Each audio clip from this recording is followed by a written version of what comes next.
Hola, soy Pablo Buratti, soy ilustrador y mi especialización es el storyboard. He tenido la suerte de trabajar junto a directores como Pedro Almodóvar, con quien he colaborado desde Los Abrazos Rotos, La Piel Cabito, también con Alex de la Iglesia en Las Brujas de Zugarramurdi, a J.A. Bayona en Lo Imposible y así hasta más de 20 proyectos cinematográficos y subiendo.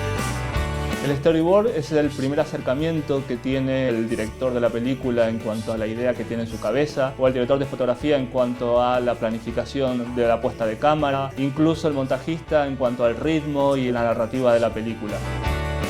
Para la realización de un storyboard no necesitamos saber de drama, de eso se encarga el director. Nuestro trabajo es saber interpretar con dibujos lo que la cámara nos va a enseñar en un proyecto audiovisual, ya sea de cine o de publicidad.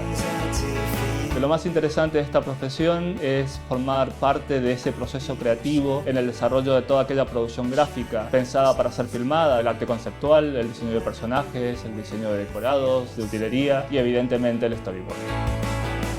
En este curso de doméstica vamos a aprender desde cero a realizar un storyboard de una secuencia real de un largometraje. Para ello empezaré hablándoles un poquito de mí y de mis influencias y de lo que significa dibujar para filmar. También veremos los matices y diferencias que hay en el proceso de trabajo tanto en publicidad como en cine, la diferencia entre story, shooting board y ver un poquito animatics. Después nos centraremos en analizar los distintos elementos que componen el lenguaje cinematográfico, los encuadres, los valores de plano y los formatos de proyección que son los formatos de nuestras viñetas. También veremos cómo funciona la cámara, las angulaciones, posiciones en cuanto a un personaje o un objeto, los movimientos ya sean de tanto tipo físico u óptico, las ópticas que van desde los angulares hasta el objetivo y ver cómo podemos representar las diferencias estéticas en una viñeta, en nuestros dibujos, y además veremos también el tema de ejes de acción y ejes de mirada. Y ya para acabar desglosaremos la secuencia de nuestro trabajo práctico para ponernos de lleno en el proceso de realización del storyboard.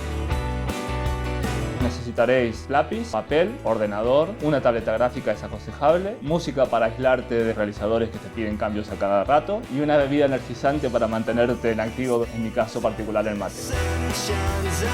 No hace falta ser unos virtuosos del dibujo. Lo importante es aprender conceptos básicos del lenguaje cinematográfico y saber trasladarlos de una manera muy simple a nuestras viñetas. Este curso va dirigido a profesionales del dibujo o en camino de serlo, que busquen en el medio audiovisual una fuente de inspiración o un lugar hacia donde dirigir su talento.